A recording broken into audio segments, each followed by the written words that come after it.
bienvenue dans cette nouvelle émission. Et aujourd'hui, nous allons parler de la femme dominatrice. Est une femme dominatrice? Eh bien, si tu te poses la question, on va avoir plusieurs éléments de réponse aujourd'hui. Et ce serait pas anormal que parmi vous, il y en ait, parce que la société aujourd'hui essaye d'encourager les femmes à être ce genre de femmes et nous montre une image du succès, une image de la réussite qui se rattache de plus en plus à la femme dominatrice. Mais alors maintenant, en tant que femme et en tant qu'enfant de Dieu, on va voir si c'est possible d'être les deux. Et est-ce que c'est possible selon le cœur de Dieu, selon la parole de Dieu? Alors on va le voir tout de suite, et je suis accompagnée toute cette semaine, comme vous le savez, de pasteur Liliane Sanogo. Bonjour pasteur Liliane. Bonjour Annabelle, c'est toujours un plaisir d'être sur ce plateau avec toi. Et je bénis encore une fois le Seigneur pour cette semaine qui se passe super bien. Ah ben c'est super, moi aussi je passe une bonne semaine, et mon seul regret pour nos 2 premières émissions du début de la semaine, c'est que ça durait pas un peu plus longtemps, parce que j'avais l'impression que autant sur la femme enfant que sur la femme mère, qu'il y avait encore tellement de choses à dire. C'est sûr. Il y avait beaucoup à dire. Ouais, il y avait beaucoup à dire, et en tout cas je crois qu'il y avait une part pour vous. J'espère que vous l'avez saisie, et comme on peut pas tout dire en 28 minutes, mais gloire à Dieu, le Saint-Esprit est celui qui nous enseigne. Et si ces émissions vous ont interpellé, ont touché des choses aussi, des choses plus ou moins sensibles, je vous encourage, comme on vous le dit à chaque fois, prenez un temps avec le Saint-Esprit pour qu'il puisse continuer son travail, et que ce soit pas juste 28 minutes de parole de femme, parce qu'il y a peut-être un point sur lequel il veut insister et qui peut amener tellement de déblocage dans votre vie, et amener du coup de la paix là où il n'y en avait pas. Ça peut rétablir même tout un foyer parfois. Alors ne négligez pas cette interpellation que vous avez pu avoir. Et aujourd'hui, eh bien, nous parlons donc de la femme dominatrice. La femme dominatrice. Le mot, pour certaines, fait envie. Yes, c'est moi. Puis pour d'autres, ça fait peur. Dominatrice, c'est quoi ça? Donc la femme dominatrice, on va prendre le temps de pouvoir la définir, voir ses caractéristiques, et puis comment elle évolue aussi dans son entourage, et est-ce que ça peut provoquer les conséquences de ce profil. Donc la femme dominatrice, c'est c'est quoi ces caractéristiques? Alors donc la femme dominatrice, de prime abord, elle a des qualités. Oui, elle a des qualités, et son fonctionnement va présenter beaucoup d'avantages. Seulement, les problèmes vont commencer à se poser lorsque l'esprit dominant, en fait, vient écraser les autres, et surtout lorsqu'il se mêle à la manipulation. Voilà, elle va manipuler les autres justement en se basant sur ce caractère dominant. Voilà, donc pour entrer dans le vif du sujet, on va tout de suite définir c'est qui cette femme dominatrice.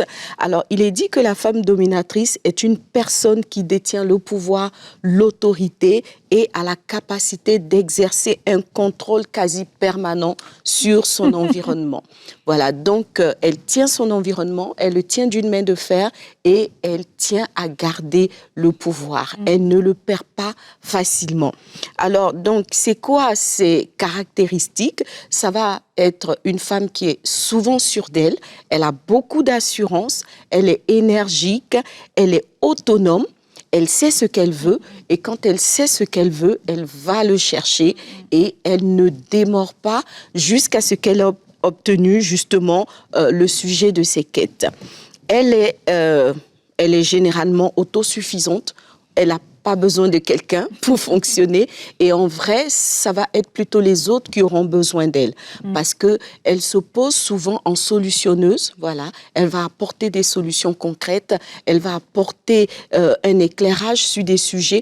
En vrai, la femme dominatrice est une femme très, très intelligente. Et Dieu merci, souvent elle va mettre cette intelligence-là au service des autres, mais seulement avec ses méthodes à elle. Et ses conditions aussi. Et ses conditions aussi, tout à fait. Donc, en général, elle accomplit ce qu'elle essaye de faire. Donc, elle a des accomplissements, comme on le dit. Elle remporte beaucoup de victoires. Elle renverse des forteresses parce qu'elle ne recule devant rien.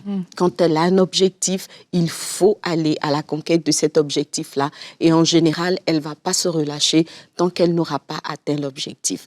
Ce qu'il y a de favorable dans son tempérament, c'est que, je le disais tout à l'heure, c'est qu'elle va mettre cette force-là, cette volonté, cette détermination au service d'une cause, au service d'autres personnes.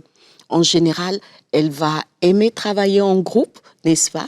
Et dans le groupe, elle va toujours prendre le leadership parce qu'elle se dit que c'est elle qui sait là où il faut aller, c'est elle qui sait comment et elle peut rassurer le groupe qu'elle les conduira à bon port. Et en général, elle tient ses promesses, voilà, parce que peu importe le prix, voilà, avec elle, la fin justifie les moyens. Okay. Voilà. Et donc, cette femme-là, on la retrouve clairement dans la Bible, dans le personnage de Jézabel. Jézabel qui est une femme dominatrice. Elle était certes mariée à un roi, mais au final, quand on lit l'histoire de Jézabel et Akab, son mari, on se rend compte que, en vrai, c'était elle-même. C'était elle la reine. Voilà. Et moi, je me souviens de cette histoire-là où elle a exterminé tous les sacrificateurs, les prophètes de l'Éternel, du vrai Dieu, parce qu'elle estimait que c'était son culte à elle qui devait prendre la primauté dans le royaume. Donc, elle les a tous exterminés. Et moi, avec du recul, je me dis, mais comment? Il n'y a eu personne qui a pu l'arrêter, en fait. Personne. C'est comme si tous les prophètes s'étaient cachés, en tout cas ceux qui n'avaient pas été tués s'étaient cachés, jusqu'à ce que Élie vienne la défier. Donc, en général, c'est quelqu'un qui, pour la sortie d'une voix, il va falloir la défier. Donc, elle va souvent avoir des combats singuliers avec les gens. Voilà, dès qu'on s'oppose à elle, ça devient une bataille, ça devient un défi qu'elle va se donner le défi, voilà, de relever. Et c'est pas toujours facile de se confronter à ce type de femme-là. Donc, elle a exterminé tous les prophètes de Dieu et elle a même fait dire à Élie, j'aurai ta tête. Voilà. Maintenant, entre guillemets, son bon côté, c'est que bien qu'elle avait le pouvoir, la domination, elle se souciait, n'est-ce pas, des désirs de son mari et elle mettait le prix pour les accomplir. C'est ça, en fait, chez ce profil de femme, c'est que c'est vraiment une femme qui a une force, qui a une détermination hors pair, en fait. Et elle est capable de faire des choses extraordinaires que, quand je dis extraordinaire, c'est vraiment qui sortent de l'ordinaire. Tout à fait. Parce qu'elle va se dépasser elle-même et elle va pas considérer le prix à payer. Donc, elle est prête à faire beaucoup de sacrifices. Et à se donner, pas comme la femme mère dont on a parlé hier, elle se donne pour les autres, mais là c'est se donner dans le sens, c'est donner toutes ses capacités, son énergie. C'est ça, toute son énergie, dormir peu, manger peu, tout à fait. Juste pour être très très très efficace et le plus productif. Et atteindre le but. C'est ça, et atteindre le but. Et du coup, c'est sûr que c'est un élément fort dans une équipe. Et quand on a ce genre de femme, on peut se dire, mais c'est un atout. Et c'est quelquefois, je pense, c'est le genre de femme dont on dit, mieux vaut l'avoir comme amie que comme contre voilà, que comme contre soi. Voilà. Parce qu'on voit ce qu'elle fait. Faut pas l'avoir comme ennemie, c'est sûr. On voit que quand tous les gens qui se dressent contre elle, elle en fait elle les écrase. Et quand on est à côté, elle se dit, je suis contente d'être à côté et pas en face.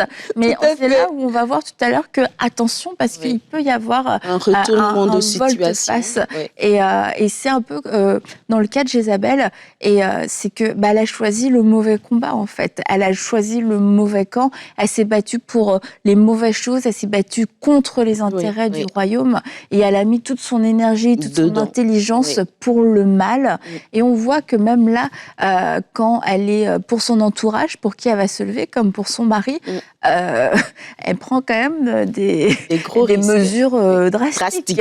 Voilà. Même pour moi, je me dis, moi, je suis pas sûre que je veuille une amie qui soit capable de ça, parce qu'elle est capable de tout, littéralement. Elle est capable de tout, la femme dominatrice. Tant qu'il y a quelque chose à aller conquérir, elle va tout écraser sur son chemin. Et comme on le disait tout à l'heure, pour elle, la fin justifie les moyens. Elle est orientée résultat, en fait. Elle est fortement orientée résultat. Qu'est-ce qu'on a décidé d'atteindre? Quel est le prix à payer? Je le paierai pourvu qu'on puisse atteindre l'objectif. Alors, tant que c'est pour des bonnes causes, tant que c'est pour des bonnes choses, c'est bon. Comme tu l'as dit, si elle mène des bons combats, elle va remporter des bonnes victoires et tout le monde va crier « Hurrah ». Voilà, « Hurrah, hurrah, ça y est, c'est bon, on a gagné ». Mais malheureusement, ce genre de femmes se trompent souvent de combat. Elles combattent les mauvais combats. En fait, pourquoi? Parce qu'en général, c'est surtout dans le mauvais camp qu'on a des quêtes qui ne dépendent pas du prix, en fait. Voilà. Des quêtes aussi qui peuvent valoriser l'ego. Oui, et tout à fait. Qui sont plus attractives. Parce que cette femme-là, à la fois, oui, elle va remporter des victoires et elle va pouvoir être très forte et très utile, je dirais, mais elle n'a pas le cœur.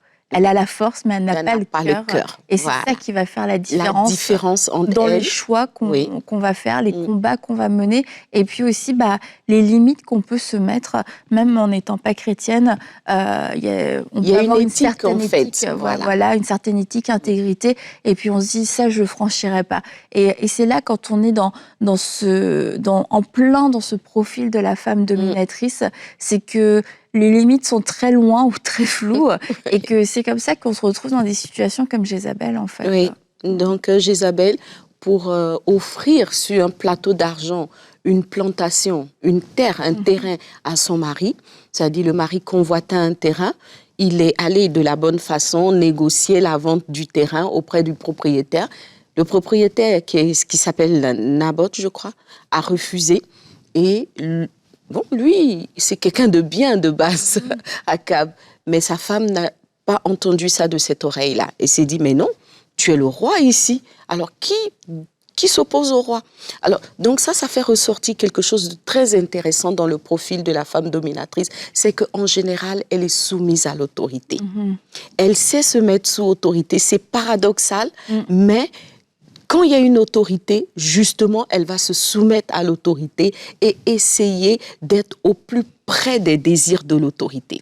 Voilà. Donc, en général, les femmes dominatrices, quand elles sont dans une équipe, elles vont être comme le bras droit du patron, parce que le patron sait qu'il peut compter sur elle. Il sait que peu importe le prix, elle va ramener le trophée, elle va conquérir la victoire. Voilà.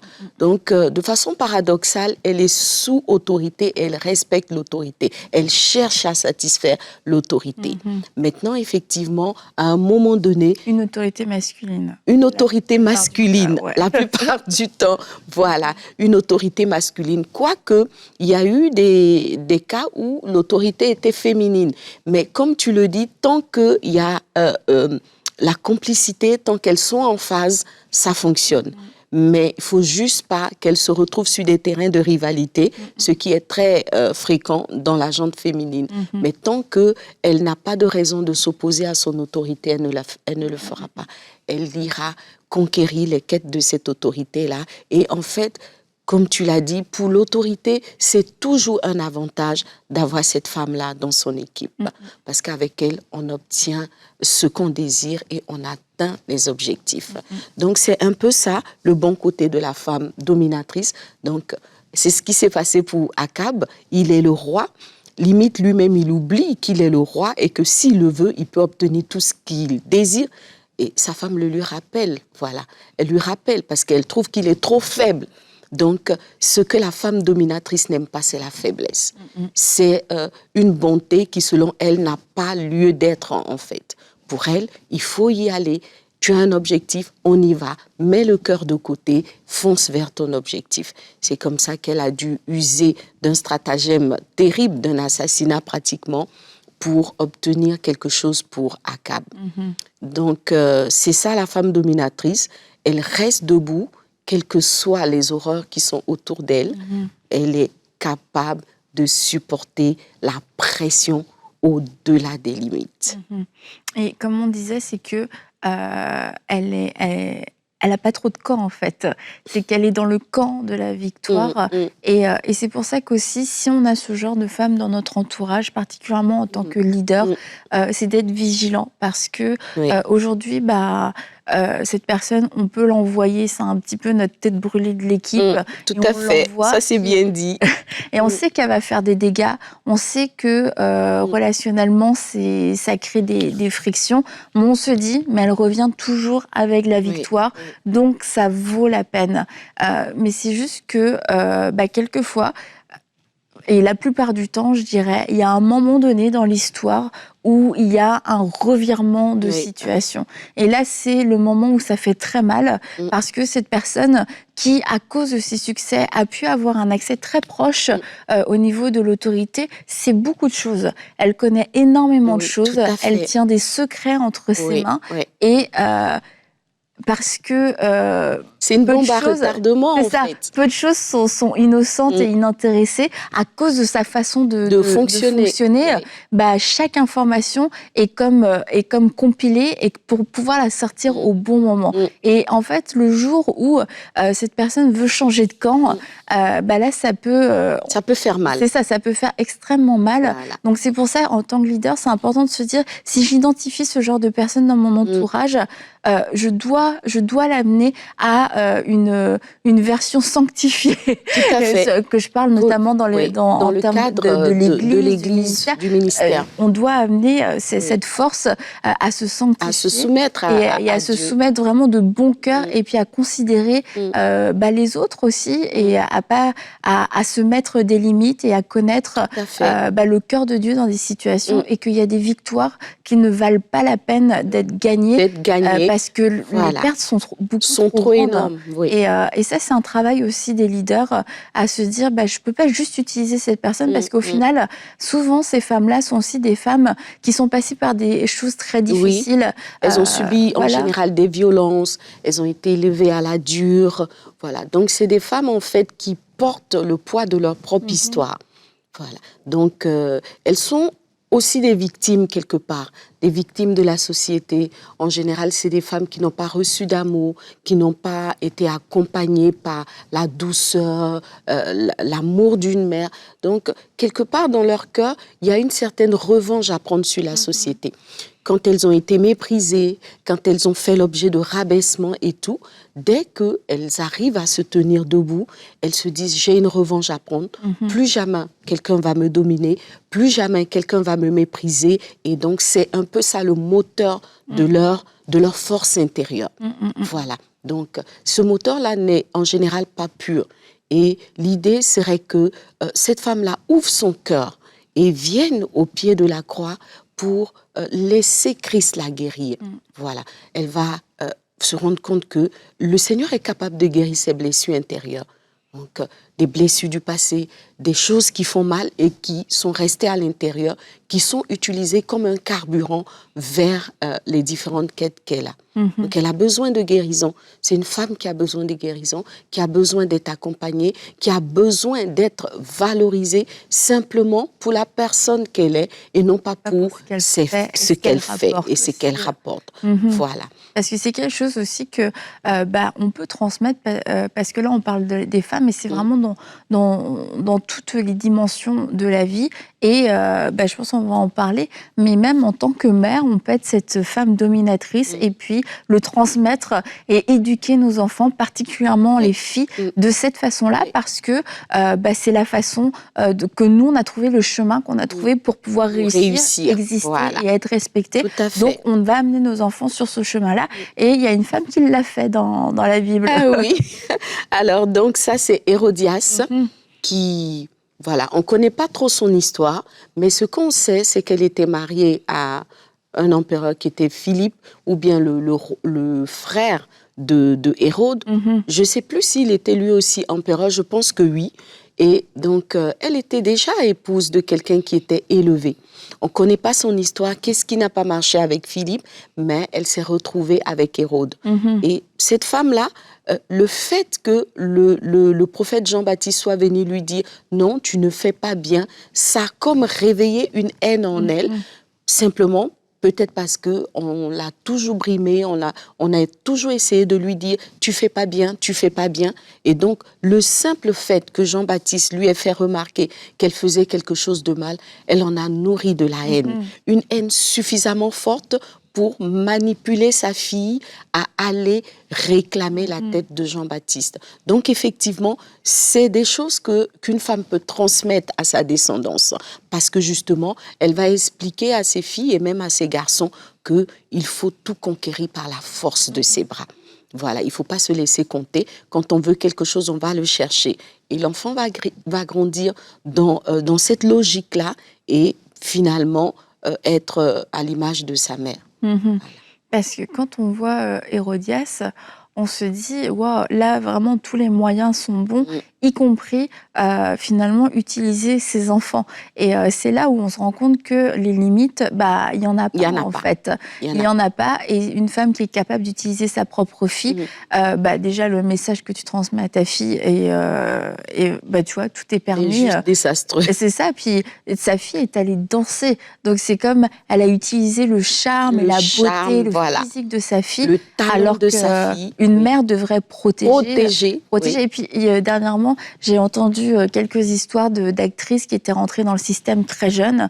Et en fait, elles racontaient que c'était leur mère qui les avait mis dans le système. Wow. Et puis, qu'elles prenaient l'argent et qu'elles avaient l'air d'être des mères protectrices. Mais en fait, elles étaient des femmes dominatrices qui vivaient une réussite à travers la réussite de leurs enfants. Oui. Et elles ont sacrifié l'enfance de leurs filles parce que c'est des filles qui ont connu l'alcool, la drogue, c'est ça, des abus et tout, étant très jeunes. Et les mamans en avaient connaissance, mais le fait qu'elles puissent être connues, qu'il y ait de l'argent, la popularité, c'est ça qui les nourrissait plus que le devenir et le vécu de l'enfant elle-même. Oui. Voilà, donc en fait c'est ça, la femme dominatrice, elle va aller chercher ses objectifs, peu importe le prix à payer. En conclusion, on peut dire que c'est un bon allié tant qu'il n'y a pas de conflit d'intérêts. Voilà. Et elle devient une véritable bombe dans la main de ceux qui l'ont utilisée quand il y a un conflit d'intérêts. Il ne faut juste pas l'avoir contre soi. Voilà. Et quand, en tant que patron, en tant que leader spirituel, on a une telle personne dans son équipe, il ne faut pas profiter de la situation, mais il faut plutôt aller rechercher la guérison de cette personne-là. Voilà, une guérison vraiment profonde. Et normalement, lorsque ce travail-là est fait, ce travail de guérison intérieure est fait, ça peut devenir quelqu'un de très bien. Parce qu'elle aura toujours cette force intérieure à laquelle va se rajouter le cœur. Et le cœur, c'est tout en fait. Le cœur, c'est l'essentiel. Les mobiles profondes d'une personne et jusqu'où la personne peut aller en se mettant des limites. C'est ça l'essentiel. C'est ça l'éthique. C'est ça la raison de la vie sur Terre. Voilà.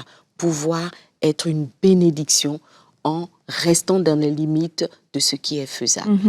Et demain, on va parler justement de la femme de vision, Pasteur Liliane, parce qu'on ne veut pas non plus dire, et c'est pas du tout ce qu'on a voulu dire, qu'une femme ne peut pas être une femme forte, une femme de vision. On en a déjà parlé dans Parole de femmes, parce que c'est important que les femmes se lèvent, qu'il y ait des messagères des messagères de bonnes nouvelles. Mais le tout, c'est de pouvoir le faire avec un cœur qui soit pur, des motifs qui soient purs. Et si vous êtes reconnu dans ces caractéristiques de la femme dominatrice, je veux vous encourager à ne pas vous cacher, à ne pas endurcir votre cœur et avoir honte aussi, parce que peut-être qu'il y a beaucoup de choses de votre cœur qui ont été mises à la lumière, des choses qui ont été mises à la lumière aussi aujourd'hui. Comme Pasteur Liliane l'a dit, allez au pied de la croix et déchargez-vous. Demandez au Seigneur de guérir votre cœur, parce que quelquefois on est capable du pire parce qu'on a vécu le pire Tout à fait. et on n'a pas eu de modèle, on n'a pas eu de standard. Et aujourd'hui, peut-être que vous aimez le Seigneur, vous dites, mais je suis né de nouveau quand même. Eh bien, il y a cette partie encore à laisser, ce poids, ce fardeau à laisser au pied du Seigneur, puis à lui faire confiance que vous n'allez pas devenir faible, que vous ne serez pas une serpillière, que les gens vont piétiner, peut-être comme on l'a fait dans le passé, comme on l'a fait avec les autres femmes de votre famille. Mais faites confiance au Seigneur, qui est celui qui est capable de vous relever et de vous donner sa force à lui, une force qui est pure et une force qui est extrêmement puissante. Mais c'est pas une force seulement dans les victoires pour écraser, pas du tout. C'est une force aussi pour pouvoir aimer, une force pour pardonner, une force pour pouvoir aider l'autre à se relever, une force qui cherche les intérêts de l'autre. Et aujourd'hui, vous dites, mais je ne ressens pas que je suis capable. Eh bien, je vous assure, si vous allez auprès du Seigneur, eh bien, il va vous remplir et vous remplir d'un amour nouveau pour vous, mais aussi pour les autres. Et vous allez pouvoir utiliser votre force de la bonne façon, canaliser toute votre énergie, tout votre zèle, votre fougue pour pouvoir faire des choses qui plaisent réellement au cœur de Dieu et pas juste à un boss, à un patron, à votre entourage, mais les choses qui plaisent à Dieu. Alors soyez forte pour le Seigneur. Et Pasteur Liliane, on va se retrouver donc demain et on va parler de la femme de vision. J'ai bien hâte à ça aussi. Donc je vous dis à demain, puis à vous aussi chez vous, on vous dit à demain dans Parole de Femme.